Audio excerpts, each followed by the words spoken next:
Hi, I'm Laura Flanders. This week on the show, none other than professor, author, intellectual extraordinaire Noam Chomsky on everything from Iraq to Ferguson to China and trade. And a sneak peek at a documentary on a workers' struggle that won. It's all coming up right here. Welcome to the show.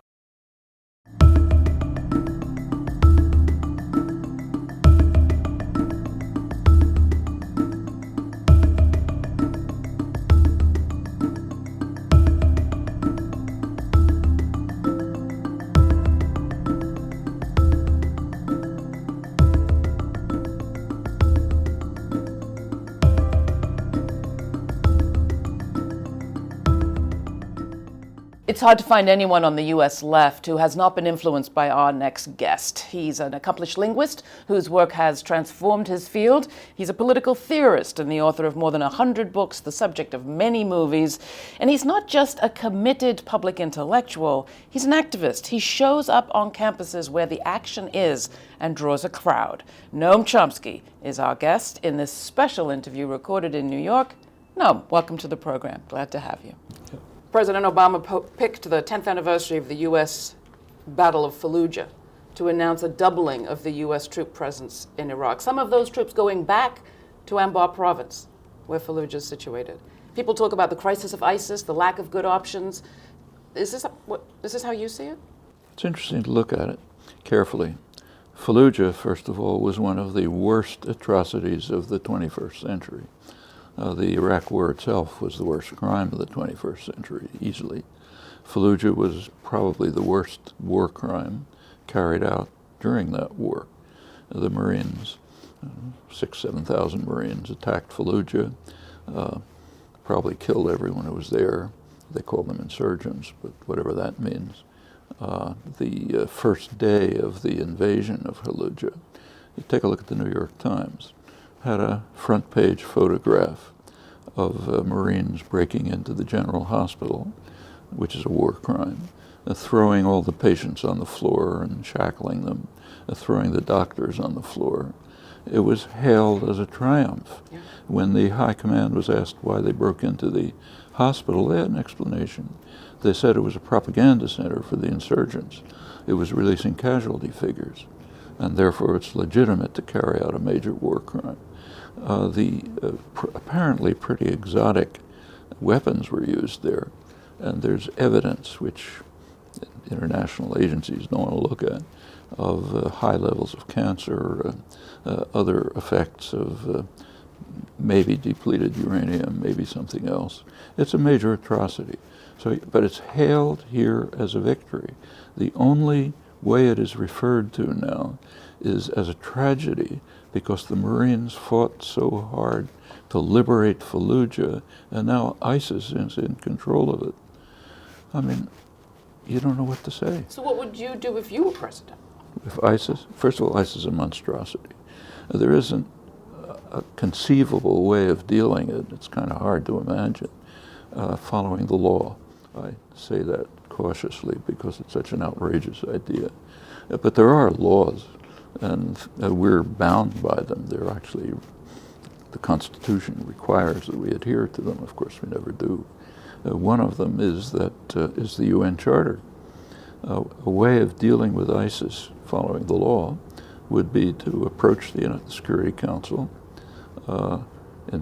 request that they declare a threat to peace, which of course they would do, and organize a way to respond to it, and then follow the will of the international community. Out of that, there might come a reasonable response. The unilateral U.S. response, namely hit everything with a sledgehammer, makes absolutely no sense. The correspondent who's followed this most closely and has been right all along, Patrick Coburn, simply describes it as an Alice in Wonderland strategy. The major ground forces that are fighting ISIS are apparently the PKK and its allies in Syria, the similar group. They're barred because we call them a terrorist group. So they're under attack. Our ally Turkey attacks them and we bar them support. But they're apparently the ones who saved the Yazidi and blocked the ISIS attack on Iraqi Kurdistan, so they're out. The major regional force state that could confront ISIS is Iran. In fact, they could probably wipe them out. And they're influential in Iraq. In fact, they were the victors of the Iraq War. They're out for ideological reasons. A more complex case, actually, which Patrick Coburn's talked about, is what to do with Assad. And that has all kind of complexities, but anyway, they're out. He's talked about it on this program. And the sledgehammer has its usual effects. The bombings, U.S. bombings, are in the usual and predictable way eliciting anger from the civilians who are under attack. They don't like ISIS, they hate it, but they don't want to be attacked by American bombs. This is a perfect design for a kind of failure, though not necessarily a failure for the United States. It would be a failure for the people of the region. There was a very interesting insight into this in the New York Times maybe a week ago. The lead article should have had the headline, "The United States declares itself to be the world's leading terrorist state and is proud of it." That was the content of the article. Of course, it didn't have that headline. But it was very revealing, also the lack of response to it. The report is the lead story. It said it was a report of a CIA study that had just come out of U.S. interventions. And the study was concerned with when they worked and when they didn't work and why. And they quoted Obama as saying that he'd commissioned some such studies. He was kind of disappointed that they didn't work so much. Then you take a look at the examples. First paragraph of the story, 3 examples. Cuba, Angola, Nicaragua, each won a major terrorist war carried out by the United States. Not even ambiguous. So here we take 3 major terrorist wars, horrible consequences. We investigate, did they work or didn't they work? We're disappointed that they didn't work. And the president says, well, we have to find better ways. I mean, again, the headline should be, yes, we declare ourselves to be the world's leading terrorist state. We're proud of it. It goes to a much bigger question. You talk often, as you just did, about the conventional wisdom being reality on its head. That goes back to the founding story of the United States. Sure does. Can you talk about the principles on which this country is supposedly founded versus the ones you think they might actually be founded on? I've been reading Edward Baptist's extraordinary book. Well, take Baptist's book and compare it with the New York Times this morning. There's a description in the New York Times of the horrible treatment of the Yazidi by ISIS. Now go back to Baptist's book. That's what he's describing. He's describing the treatment of the slaves for half of American history, and in fact it continues, and it's almost identical. That's the way they were treated. That's part of our, and as he points out, it's not just kind of bad people in Georgia. Boston financiers were involved in it. They were, they didn't say they're in favor of slavery, but they were happy to become wealthy by exporting commodities that were produced by the leading resource of the 19th century, which was cotton. Cotton was kind of like oil. So the oil, the cotton gets exported, they make a ton of money in the banks, they have enough money to import, the country grows and becomes rich, and in fact, as Baptist says, the economy was built on the backs of African slaves. So is capitalism, as you call it, wrecked, real existing capitalist democracy in the United States, redeemable, reformable? Well, this is a good illustration of how remote our system is from capitalism. It's hard to think of any greater violation of capitalist and market principles than slavery. But the country was based on 2 basic commitments. One, slavery, which was, as Baptist points out, pretty much the source of the growing economy, including the industrial economy. The other is extermination of the indigenous population by state power. Now, what's that got to do with capitalism? And in fact, it goes right to the present. So if you have an iPhone and you take a look at the components in it, practically all of them were developed through the state sector. Government funding, research and development, often for decades. Public sector, we paid for it. Yeah, we pay for it. And notice there is a principle of capitalism. If you say we imagine we're in a capitalist society, and you invest money in something, and it's a risky investment, and you keep investing in it for decades, and finally something comes out that makes a profit. Well, in a capitalist society, you're supposed to get the profit. That's not what happens here. If I'm the U.S. taxpayer, you pay for decades, usually under the pretext that the Russians are coming or something. You're paying for the kind of research and development and creative work that yields the IT revolution, computers, the internet, your iPhone, all the rest of it. Do you get anything back? Haven't noticed it. Haven't noticed. It goes Not to even Steve Jobs and Bill Gates. But we work a lot with people these days who are interested in trying to develop worker-owned co-ops and cooperative regions of solidarity economics. Is that hopeless? No, I think that makes sense. In fact, there are interesting things happening. The person who's done most of the writing about this is Garl Perovitz. It's interesting work. Throughout the northern Middle West, like northern Ohio, there is a spread of worker-owned enterprises, not huge, but not small either, which could be the basis of a different kind of society. And notice that these could be substantial if there was enough popular support. So go back a couple of years. Obama virtually nationalized the auto industry. It was collapsing, so it had to be kind of bailed out by the taxpayer, usual story. So he took over most of the auto industry. There were a few possibilities. One possibility, of course, was the one that was followed. Bail out the owners, bail out the banks, give it back to the same people or other people, different faces, but essentially the same roles in society, and have it continue to produce what it had always been producing, automobiles. There was another possibility. Give it to the workforce, subsidize them to develop it, have it produce what we need.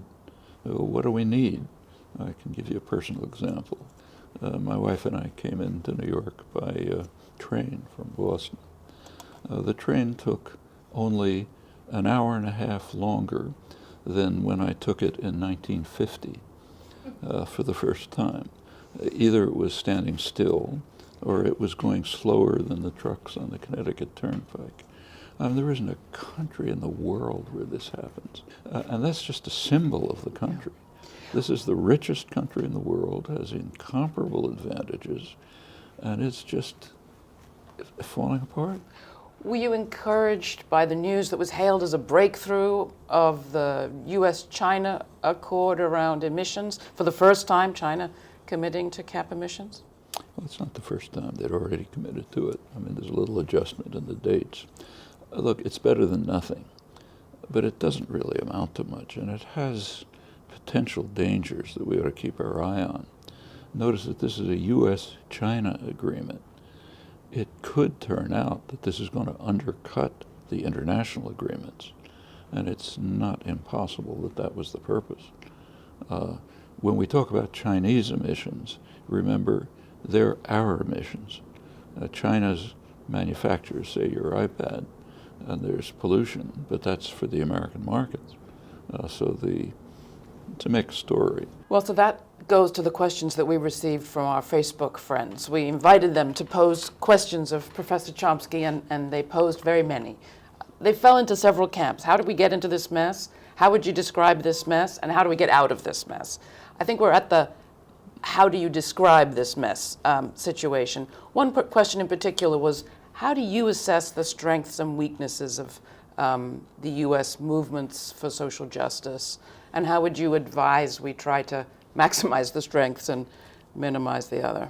Well, since the labor movement has traditionally been in the forefront of progressive social change, and for that reason and others, it's under severe attack. And by now, partly it's the fault of labor bureaucrats, but partly it's just a fierce attack from the business world, which pretty much runs the country. And by now, the labor movement is a shadow of what it once was. It could come back. There have been earlier periods of American history when labor was destroyed. 1920s, it was practically wiped out. 1930s, it rose again. Could happen. But with the labor movement very seriously weakened and independent political parties almost gone, there's a fundamental lack of continuity in activist politics. So everything starts from as if nothing ever happened before. So you have to take Occupy, which was important, but it came out of nowhere. No institutional memory, no recollection of the history, not even remembering how to run a demonstration. All of this kind of institutional memory is gone. There's a lot of activism, but it's very separated. I mean, one of the things that I spend a lot of time doing is just giving talks around the country. And one of the major positive contributions is it just brings people together in the same community. People who may be doing the same thing in different neighborhoods and don't know each other. And that extends across the country. What's happening here, nobody knows about there. That's a serious weakness. One of the other questions we had from our Facebook page was from people asking about the prospects for a movement growing out of the conflict in Ferguson and the role of police and the militarization of our police in our society. Do you see any prospects for a broad anti-racist social justice movement coming out of that mobilization? There are prospects, but it's going to be very hard. This is a very racist society. I mean, it's pretty shocking. And what has happened in the last roughly 30 years with regard to African Americans actually is very similar to what Baptist describes in the late 19th century. Remember what happened. The constitutional amendments during and after the Civil War were supposed to free African American slaves. It did something for about 10 years. Then there was a North-South Compact, which essentially granted the former slave-owning states the right to do whatever they wanted. And what they did was criminalize black life in all kinds of ways. That created a kind of a slave force. In fact, one of the most interesting books on it, Douglas Blackman's, is called Worse Than Slavery or something like that. It threw mostly black males, but also women, into jail, where they become a perfect labor force, much better than slaves. If you're a slave owner, you have to you have to keep your capital alive. If the state does it for you, it's terrific. No strikes, no disobedience, perfect labor force. A lot of the American Industrial Revolution in the late 19th, early 20th century is based on that. Actually, it pretty much lasted until the Second World War, when there was a need for what's called free labor in the war industry. After that come about two decades in which African Americans had a kind of a shot at entering the society. A black worker get a job in an auto plant. The unions were still functioning, maybe buy a small house, send his kid to college or something. By the 1970s or 80s, it's going back to criminalization of black life. It's called the drug war, which is a racist war. Ronald Reagan was an extreme racist, didn't hide it. And the whole drug war, so-called, is designed from policing up to eventual release from prison to make it impossible for the black male community and more women and more Hispanics to be part of the society. In fact, if you look at American history, the first slaves came in 1619. I mean, that's half a millennium. There have been about 3 or 4 decades in which African Americans had a limited degree of freedom. Not entirely, but at least some. Now, of course, it's For black elites, there's some privileges, but I'm talking about the mass of the population, which has been recriminalized and incidentally also turned into a slave labor force. There's prison labor, for example. Well, this is American history. To break out of that is no small trick. Yeah. In fact, if you take a look at the election, say the last election, in many ways it's a civil war. The red states of the Confederacy. It extends a little beyond, but that's pretty much what it is. Yeah. And of course, this is a real battle. I mean, these two founding crimes, slavery and extermination of the indigenous population, they're very much with us. Take a look at Indian reservations today. It's not a pretty sight. People could talk a lot about what to do, but I do have to ask you one other important question that came out of Democracy Now! Yesterday. I don't know whether you heard, but rumors were spread of unseemly behavior by yourself at summer camp with Amy Goodman's father. I read it. I didn't read it. Somebody sent it to me. Russell Brand, the British actor comedian, wants to know, did you bite Amy Goodman's father's ear? Afraid not. He was a friend. We were campers at a camp, and we were in the same bunk, and we were friends. We knew each other for a couple of years, but never got as close as biting his ear, I'm afraid. No, thank you so much. It's great to have you. Yeah.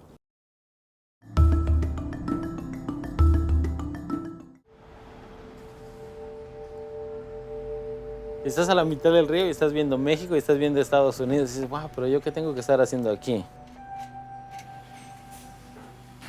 Ya llegas acá, te instalas y ves la verdadera situación de cómo es que se ganan los dólares, ¿no?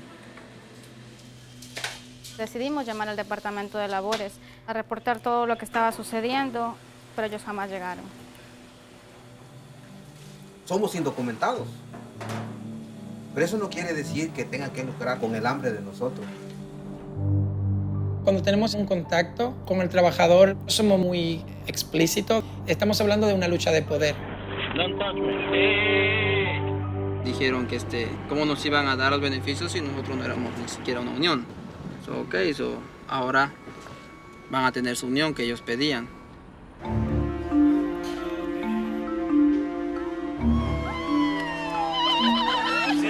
Ganamos 12-8, güey. Asociación de Trabajadores de Harry Krusty. You never have more power than that as a worker in this country. He has to negotiate with you. Hoy que ganamos, que tenemos la unión, ¿por qué ahora la compañía tiene que cerrar? I mean, what happens when you have a group of workers who do everything by the book and then the boss just finds a way to screw them over anyway? Cuando veo las noticias y que están ocupando el parque, digo, están locos, ¿qué están haciendo ahí? Mahoma told me that he had Occupy Wall Street helping him out. And I'm afraid that he might get deported. These workers are undocumented. They can lose everything. They should be leading the struggle and we should be taking their lead is my point. Not a bunch of kids. Nosotros podemos poner una campaña y que se ocupe el lugar de trabajo. O sea, no podemos estar 4 o 5 años dando flyers, ¿no?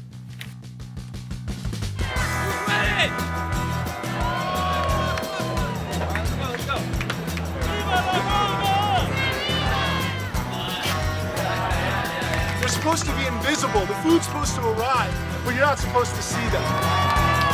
We've been disrespected. We've been belittled. They feel like we are not better than 725, and we definitely are. We need to stand behind each other. The middle class is evaporating. This is bullshit. 24-hour picket. They're going against somebody who's trying to own something nice so that they can live well. It's horrible what's happening to business owners in this city. You want to get rich? Go to work. Don't take a day off. At this moment in the picket line, the morale of the workers are down. This one is about finding the right strategy that makes us to win.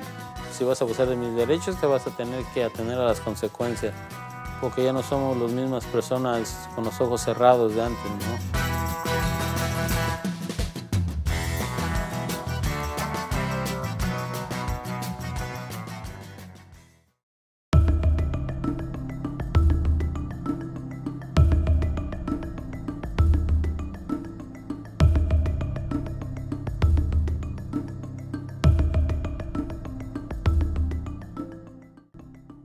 people running these, running empire at this point speak exclusively in the language of violence and force. We've been brutalizing these people for over a decade. And we have decapitated through our drones, our aircraft, our missiles, far more people, including children, than ISIS has ever decapitated. And when you brutalize people to that extent, they become brutal. The center of gravity of the movement was grassroots organizing, was frontline communities, was alliances between communities of color, indigenous communities, working class white folks. Like, you saw a different face of the movement. We see this as a growing movement around systems change, not climate change.